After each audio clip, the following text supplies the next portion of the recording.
Assalamualaikum warahmatullahi wabarakatuh. Kembali lagi dengan saya Sunario.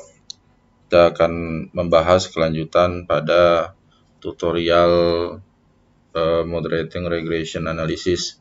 Pada tutorial sebelumnya kita membahas tentang Moderating Regression Analysis atau MRA dengan pendekatan interaksi. Nah, pada tutorial kali ini kita akan membahas kelanjutan dari Moderating Regression Analysis dengan pendekatan selisih mutlak. Untuk pendekatan selisih mutlak ini pertama kali diutarakan atau disampaikan atau disusun oleh Pruchot dan Sheeran tahun 91. Hal ini dilakukan oleh mereka untuk mengimbangi nilai variabel yang diuji agar seimbang. Nah, digunakannya oleh Pruchot dan Sheeran teknik selisih mutlak ini diharapkan agar variabel moderating memiliki dampak bagi variabel bebas mempengaruhi variabel terikatnya, yang jika menggunakan interaksi itu agak sedikit bermasalah pada asumsi klasik, khususnya multikoliniaritas. Nah, persamaan model dari MRA, pendekatan atau metode selisih mutlak ini, seperti yang saya sampaikan sebelumnya, bahwa MRA ini merupakan pengembangan dari metode regresi linear berganda, sehingga fungsi atau model persamaan matematikanya itu sama gitu atau mirip ya. Ada beberapa modifikasi di situ. Seperti saya sampaikan sebelumnya bahwa untuk regresinya itu sebenarnya berada pada di sini ya, sampai dengan Z ini. Nah, ada sedikit modifikasi terkait dengan selisih mutlaknya, yaitu di bagian SR ini. Nah, fungsi atau persamaan model dari MRA selisih mutlak ini adalah Y sama dengan A ditambah B1X1 ditambah B2X2 ditambah B3X3 ditambah B4Z ditambah B5X1 dikurang Z, atau ini nilai mutlak ya, nilai B5 nilai mutlak dari X1 dikurang Z ditambah B6 nilai mutlak dari X2 dikurang Z ditambah B7 nilai mutlak dari X3 dikurang Z, di mana Y ini adalah minat membeli ulang. Jadi contoh ini atau persamaan yang kita bangun ini berdasarkan data yang kita gunakan sebelum-sebelumnya, yaitu yang ini, sesuai dengan yang sudah saya gunakan sebelumnya. Nah, A adalah nilai konstanta, B1X1 merupakan koefisien dari kualitas produk. Kemudian untuk B2X2 merupakan nilai koefisien dari harga, B3X3 koefisien dari ketersediaan produk, B4Z merupakan koefisien kepuasan konsumen. B5 nilai mutlak dari X1 dikurang Z, koefisien selisih mutlak moderating 1. B6 nilai mutlak X2 dikurang Z merupakan koefisien selisih mutlak moderating 2. B7 nilai mutlak X3 dikurang Z merupakan koefisien selisih mutlak moderating 3. Nah, perlu yang menjadi catatan pada pembahasan MRA selisih mutlak ini adalah Pruchot dan Sheeran mengatakan bahwa data-data pada persamaan yang sudah saya sebutkan tadi merupakan data yang terstandar, ya, data yang sudah mengalami proses standarisasi. Nah, dalam kasus ini nilai yang kita gunakan adalah nilai standar Z-score-nya. Untuk jika mengikuti pendapat dari si Pruchot dan Sheeran atau mengikuti metode yang dilakukan oleh Pruchot dan Sheeran, maka persamaan model selisih mutlak berubah menjadi Y sama dengan A ditambah B1 standar atau Z-score dari X1 ditambah B2 standar nilai atau Z-score X2 ditambah B3 Z-score X3, ditambah B4 Z-score nilai moderating, ditambah B5 absolut dari nilai standar X1 dikurang nilai standar moderating atau Z, ditambah B6 nilai absolut dari standar nilai X2 dikurang dengan nilai standarnya Z. Kemudian B7 di absolut nilai dari standar nilai X3 dikurang dengan standar nilai Z. Nah, jadi untuk pengelolaan data menggunakan SPSS ini, persamaan yang kita gunakan adalah persamaan pada model yang saya arsir ini, bukan pada model yang di atas. Ya, jadi perubahannya seperti ini. Nah, untuk mempersingkat, kita mempersiapkan data terkait dengan model yang sudah kita bangun berdasarkan pendapat Bruchot dan Siren sebagai orang yang mengajukan atau yang pertama sekali menggunakan model selisih mutlak ini. Nah, karena nilai pada persamaan ini B1 ini merupakan koefisien standar kualitas produk, kemudian B2Z X2 juga nilai standar ya, X1, X2, X3 dan nilai Z ini harus kita standarkan, maka kita harus memunculkan nilai standar dari setiap variabel. Nah, tutorialnya untuk menstandarkan nilai, caranya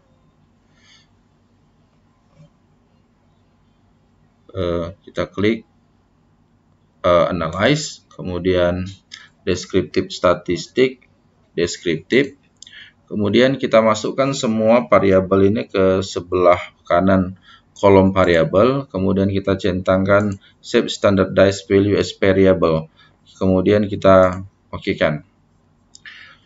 Nah, dari pengolahan data yang sudah kita lakukan, maka kita memperoleh variabel standar dari kualitas produk, kemudian nilai standar dari harga, kemudian nilai standar dari ketersediaan produk, nilai standar dari kepuasan konsumen, nilai standar dari minat membeli konsumen. Nah, dari nilai standar ini berarti kalau mengikuti persamaan ini kita sudah memiliki nilai untuk ZX1, nilai ZX2, nilai ZX3, nilai ZZ. Ya. Nilai ZZ ini adalah nilai standar dari kepuasan konsumen.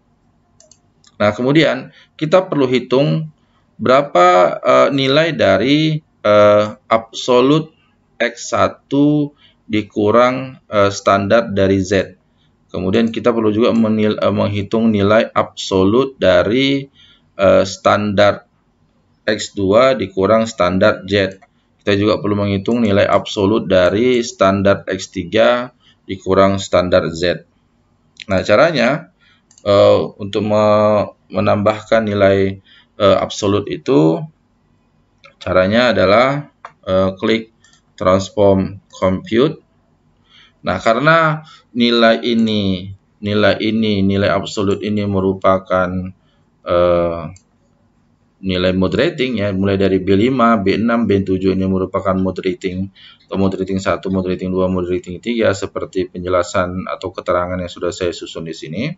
Maka di target variabel ini kita bisa susun namanya moderating 1.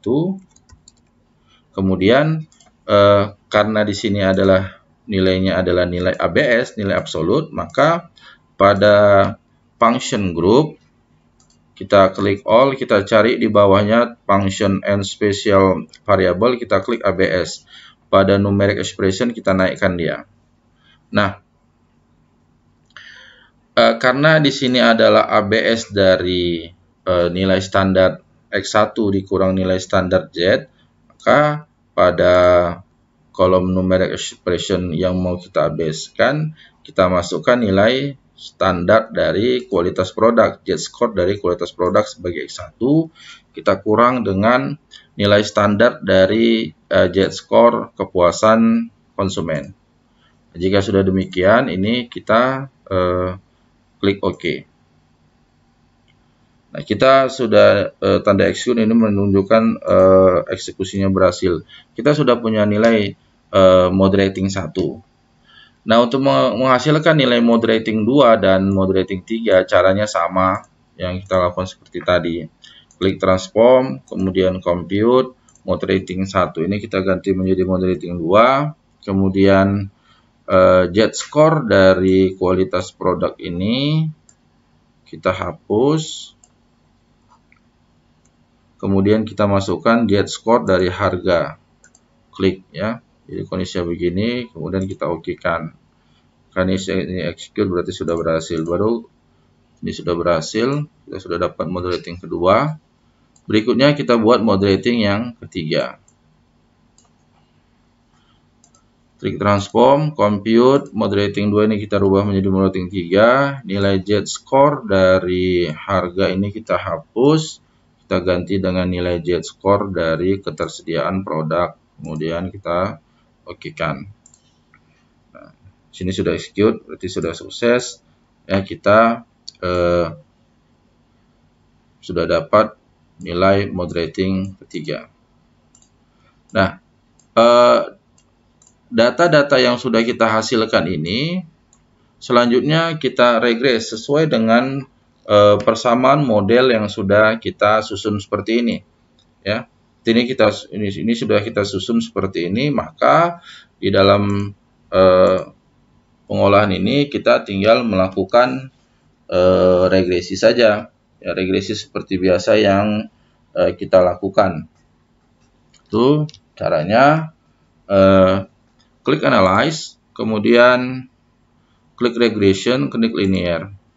Nah, nilai Z-score dari minat membeli kita masukkan ke dependen, kemudian nilai dari Z-score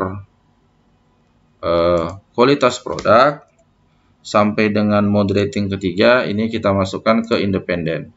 Sekali lagi mau saya tegaskan bahwa seperti pada tutorial saya terkait dengan mode rating dengan pendekatan interaksi, saya tidak membahas pengujian asumsi klasik, walaupun pada pengujian ini seharusnya ada pengkajian terhadap pengujian asumsi klasik dari model yang sudah kita susun. Jadi di pembahasan ini, di tutorial ini hanya fokus kepada bagaimana menghasilkan data, kemudian bagaimana mengerannya, dan bagaimana menyimpulkan hasil dari uji statistik menggunakan aplikasi komputer SPSS ini.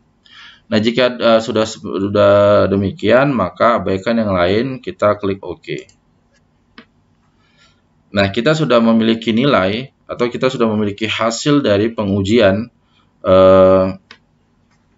dari statistik yang kita miliki, ya. Nah, kita kembali fokus hanya melihat kepada koefisien ini, ya, koefisien tabel koefisien. Nah, nilai dari atau kesimpulan dari pengujian ini, ya, menunjukkan bahwa nilai Z-score atau nilai kualitas produk signifikan mempengaruhi minat membeli. Ya, secara parsial signifikan mempengaruhi membeli. Kemudian variabel harga juga signifikan mempengaruhi minat membeli. Ya. Kemudian ketersediaan produk ternyata tidak signifikan mempengaruhi minat membeli. Nah, ternyata kepuasan konsumen signifikan mempengaruhi minat membeli. Baik. Ini merupakan pengujian secara parsial terkait dengan uji hipotesisnya. Nah, bagaimana tentang pengujian terkait dengan mode ratingnya? Apakah kepuasan konsumen merupakan variabel mode rating bagi kualitas produk, harga, dan ketersediaan produk? Kita lihat. Seperti yang saya sampaikan sebelumnya bahwa sebuah model Saya ulangi, sebuah variabel dinyatakan sebagai variabel moderating jika nilai koefisiennya itu negatif, ya nilai koefisien standar, karena kita sudah menggunakan nilai standar di sini, sehingga yang kita lihat adalah standar koefisiennya. Berbeda ketika kita menggunakan yang interaksi. Nah, pada selisih mutlak ini kita menggunakan nilai standar, kan ini sudah terstandar. Baik, saya lanjutkan. Pada moderating 1, nilainya adalah nilai beta dari standar koefisiennya adalah minus 0,005 dengan nilai signifikan 0,953. Sesuai dengan teori mengatakan bahwa suatu variabel dinyatakan variabel moderating jika nilai koefisien standar betanya minus dan nilai uji signifikansinya lebih kecil dari 0,05. Artinya nilai koefisien betanya minus dan signifikan, ya. Minus dan signifikan. Hasil pada moderating 1 ini menunjukkan nilai minus dan tidak signifikan. Artinya bahwa kepuasan konsumen bukan variabel moderating bagi kualitas produk, ya. Kepuasan konsumen ini bukan variabel moderating bagi kualitas produk. Begitu juga untuk moderating 2 dan 3. Kita lihat apakah nilai beta dari standar koefisien moderating 2 dan 3 itu positif, ternyata tidak. Ya, ternyata dua-duanya positif, bahkan tidak signifikan.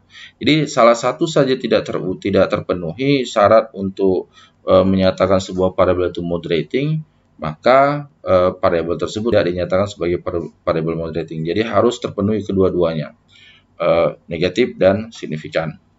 Nah, ini positif dan tidak signifikan, sehingga jelas bahwa kualitas atau kepuasan konsumen bukan variabel moderating bagi kualitas produk, harga, dan ketersediaan produk. Nah, hasil ini menunjukkan bahwa dengan menggunakan uji atau dengan menggunakan pendekatan selisih mutlak, hasil pengujian ini membuktikan sebenarnya kepuasan konsumen merupakan variabel bebas, bukan sebagai variabel moderating. Ya, jadi hasil pengujian ini berdasarkan tabel koefisien ini membuktikan bahwa kepuasan konsumen merupakan variabel bebas. Ini terlihat dari nilai signifikansinya yang lebih kecil dari 0,05. Sedangkan dia berperan sebagai moderating, tidak terbukti bahwa dia adalah variabel moderating. Saya rasa demikian tutorial saya terkait dengan moderating regression analysis dengan pendekatan selisih mutlak ini. Semoga bermanfaat bagi Anda yang menonton. Semoga bisa dijadikan referensi bagi kawan-kawan pembelajar untuk mengolah data dengan menggunakan MRA dengan pendekatan selisih mutlak. Terima kasih, semoga bermanfaat. Jangan lupa subscribe, like, dan share video ini. Assalamualaikum warahmatullahi wabarakatuh.